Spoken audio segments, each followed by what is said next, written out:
हर हर महादेव मित्रों, महाशिवरात्रि की सबको हार्दिक शुभकामनाएं।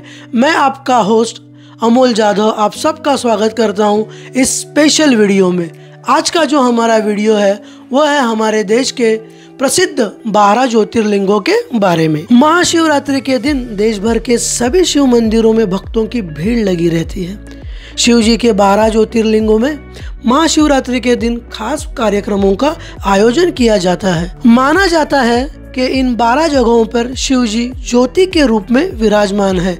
इस वजह से इन 12 मंदिरों को ज्योतिर्लिंग कहा जाता है। 12 ज्योतिर्लिंगों में से सोमनाथ, मल्लिकार्जुन, महाकालेश्वर, ओमकारेश्वर, केदारेश्वर, भीमाशंकर, विश्वेश्वर, त्र्यंबकेश्वर, वैद्यनाथ, नागेश्वर, रामेश्वर और घृष्णेश्वर शामिल है। तो चलिए दोस्तों, अभी हम 12 ज्योतिर्लिंगों का दर्शन करते हैं। इस वीडियो में मैं आपको जिस क्रमशः ये 12 ज्योतिर्लिंग हम विजिट करते हैं मैं आपको बताऊंगा। 12 ज्योतिर्लिंगों में से पहला ज्योतिर्लिंग है सोमनाथ। जो सोमनाथ ज्योतिर्लिंग है वो गुजरात के सौराष्ट्र में समुद्र किनारे पे स्थित है। सोमनाथ मंदिर के बारे में मान्यता ऐसी है कि सोमनाथ मंदिर क्षेत्र में चंद्रदेव ने शिव जी को प्रसन्न करने के लिए तप किया था। चंद्रदेव की तपस्या से शिव जी प्रसन्न होकर यहाँ पे प्रकट हुए थे और चंद्रदेव का एक नाम है सोम, इसी पर इस मंदिर का नाम सोमनाथ करके पड़ा है।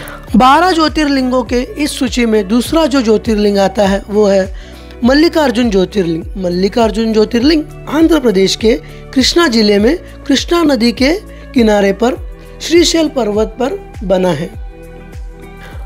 मल्लिकार्जुन ज्योतिर्लिंग के बारे में ऐसी मान्यता है कि मल्लिकार्जुन ज्योतिर्लिंग एकमात्र ऐसा मंदिर है जहाँ पे देवी पार्वती शिव जी के साथ ज्योति रूप में विराजित है।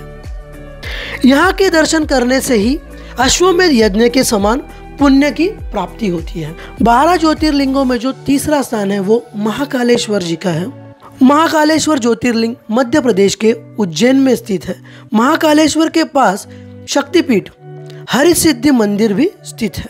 महाकालेश्वर मंदिर के बारे में ऐसी मान्यता है कि ये एकमात्र दक्षिणामुखी ज्योतिर्लिंग है। रोज सुबह महाकालेश्वर मंदिर में भगवान की भस्म आरती की जाती है। यहाँ पे पूजा और दर्शन करने से अनजाना भय दूर हो जाता है। हमारे 12 ज्योतिर्लिंग दर्शन के इस सूची में चौथा नंबर आता है ओमकारेश्वर। मध्य प्रदेश के इंदौर से करीब 80 किलोमीटर दूर नर्मदा नदी के किनारे एक ऊंची पहाड़ी पर स्थित है ओमकारेश्वर ज्योतिर्लिंग। पहाड़ी के चारों ओर नदी के बहने से या ऊंचाई से देखने पर ओम का आकार बना हुआ दिखाई देता है। ओमकारेश्वर ज्योतिर्लिंग के बारे में यह मान्यता है कि यह ज्योतिर्लिंग ओमकार यानी ओम का आकार के लिए हुआ है। इसी वजह से इस ज्योतिर्लिंग का नाम ओमकारेश्वर जाना जाता है। हमारे 12 ज्योतिर्लिंग दर्शन की इस सूची में 5वां क्रमांक जो आता है वह केदारनाथ ज्योतिर्लिंग का। केदारनाथ धाम उत्तराखंड के 4 धामों में से एक है। मंदिर करीबन 3581 मीटर की ऊंचाई पर है। रुद्रप्रयाग जिले में गौरी कुंड से करीब 16 किलोमीटर की दूरी पर यह मंदिर स्थित है। यह मंदिर हिमालय क्षेत्र में है और शीत ऋतु में यहाँ पर वातावरण बहुत प्रतिकूल रहता है, तो उस 4 महीने में यहाँ पे दर्शन होते नहीं हैं। केदारनाथ ज्योतिर्लिंग के बारे में ऐसी मान्यता है कि महाभारत के समय यहाँ पर शिव जी ने पांडवों को बैल के रूप में दर्शन दिए थे। वर्तमान मंदिर आदि गुरु शंकराचार्य जी ने 9वीं सदी में करवाया था। अभी 12 लिंग ज्योतिर्लिंग में से हमने 5 ज्योतिर्लिंग देखे। अभी 6वां जो ज्योतिर्लिंग आता है वह है भीमाशंकर। भीमाशंकर ज्योतिर्लिंग महाराष्ट्र के पुणे जिले में सह्याद्री पर्वत पर स्थित है। भीमाशंकर को मोटेश्वर महादेव के नाम से भी जाना जाता है। भीमाशंकर ज्योतिर्लिंग के बारे में ऐसी मान्यता है, त्रेता युग में रावण के भाई कुंभकर्ण का एक पुत्र था जिसका नाम था भीम। जब श्री राम ने कुंभकर्ण और रावण का वध कर दिया था तब भीम असुर श्री राम और विष्णु जी पे बहुत क्रोधित हुआ था। उसने तप करके ब्रह्मा जी को प्रसन्न किया और वरदान पाकर देवताओं को पराजित करना शुरू कर दिया था। हमारे 12 ज्योतिर्लिंग दर्शन की इस सूची में जो 7वां ज्योतिर्लिंग आता है वो है काशी विश्वनाथ ज्योतिर्लिंग। उत्तर प्रदेश के वाराणसी यानी काशी में स्थित है विश्वनाथ ज्योतिर्लिंग। काशी प्राचीन सप्तपुरियों में से एक है। काशी विश्वनाथ ज्योतिर्लिंग के बारे में ऐसी मान्यता है कि यहाँ पे महादेव के साथ देवी पार्वती भी विराजित है।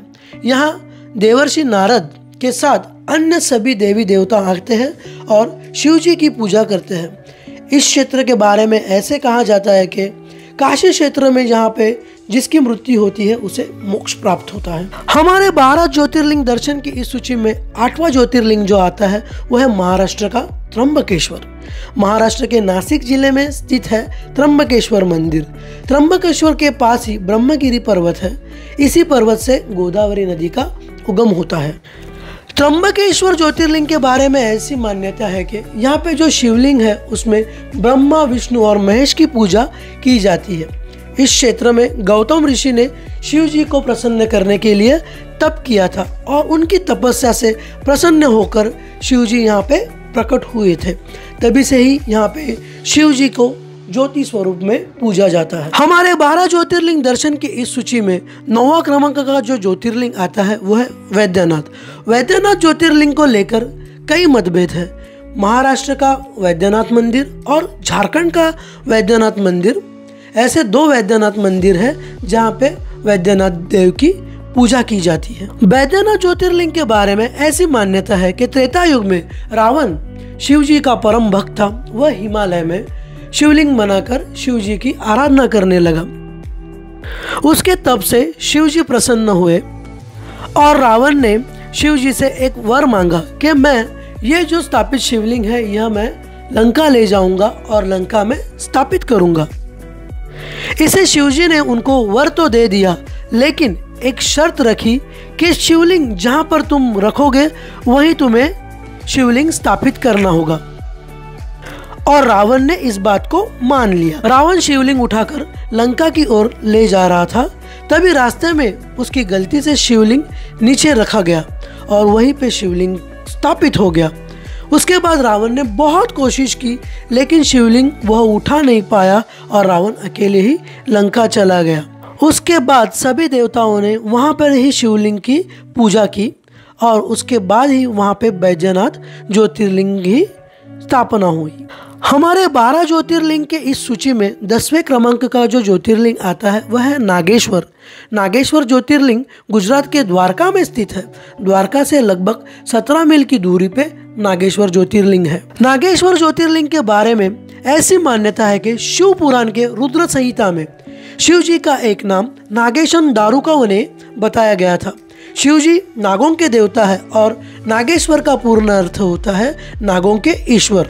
12 ज्योतिर्लिंग के इस सूची में 11वां ज्योतिर्लिंग जो आता है वह है रामेश्वरम। रामेश्वरम ज्योतिर्लिंग तमिलनाडु के रामानाथपुरम में स्थित है। रामेश्वरम ज्योतिर्लिंग के बारे में ऐसी मान्यता है कि त्रेता युग में रावण का वध करने के बाद श्री राम लंका से लौट रहे थे। उस वक्त श्री राम दक्षिण भारत के समुद्र किनारे पे रुके थे। श्री राम जी ने समुद्र तट पर बालू से एक शिवलिंग बनाया था और उसकी पूजा की थी। मान्यता ऐसी है कि वह शिवलिंग वज्र के समान हो गया था। श्री राम द्वारा बनाए गए शिवलिंग को रामेश्वरम कहा जाता है। हमारे 12 ज्योतिर्लिंग के इस सूची में 12वां जो ज्योतिर्लिंग आता है वह है कृष्णेश्वर ज्योतिर्लिंग। कृष्णेश्वर ज्योतिर्लिंग महाराष्ट्र के औरंगाबाद के पास दौलताबाद क्षेत्र में स्थित है। इसे घृष्णेश्वर या घुमेश्वर नाम से भी जाना जाता है। घृष्णेश्वर ज्योतिर्लिंग के बारे में ऐसी मान्यता है कि पुराणों के समय में सुधर्मा नाम का एक ब्राह्मण था। उसकी पत्नी सुदेहा थी। उनकी कोई संतान नहीं थी, इसीलिए सुदेहा ने सुधर्मा का विवाह अपनी छोटी बहन घुष्मा से कर दिया। घुष्मा शिवभक्त थी और शिव जी के कृपा से घुष्मा को पुत्र की प्राप्ति हुई थी। पुत्र प्राप्ति के बाद सुदेहा अपनी बहन से बहुत जलने लगी थी। इसी जलन की वजह से सुदेहा ने अपने बहन घुष्मा के बेटे की हत्या कर दी और एक कुंड में बेटे का शव डाल दिया। जब यह बात घुष्मा को मालूम हुई तो उन्होंने शिव की आराधना की और शिव आराधना से उन्हें प्रसन्न हुए। शिव जी घुष्मा की पूजा से बहुत प्रसन्न हुए और उन्होंने उनका पुत्र उन्हें जीवित लौटा दिया। घुष्मा ने शिव जी की प्रार्थना की थी कि अब से वे वही विराजमान हो जाए। भगवान ने उनकी बात मान ली और वहाँ पर ही ज्योतिर्लिंग रूप में वह विराजमान हो गए। हर हर महादेव मित्रों, अभी हमने 12 ज्योतिर्लिंग के दर्शन किए और जिस क्रम में हमें दर्शन करना चाहिए वह क्रम हमने आपको बता दिया।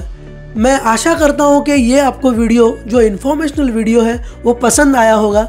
अगर आपको ये वीडियो पसंद आया होगा तो हमारे चैनल टूरिस्ट इन टाउन को आप लाइक कीजिए, हमारे वीडियोस को आप शेयर कीजिए और चैनल को सब्सक्राइब कीजिए। हर हर महादेव मित्रों, और आप सभी को इस महाशिवरात्रि की ढेर सारी शुभकामनाएं। हर हर महादेव।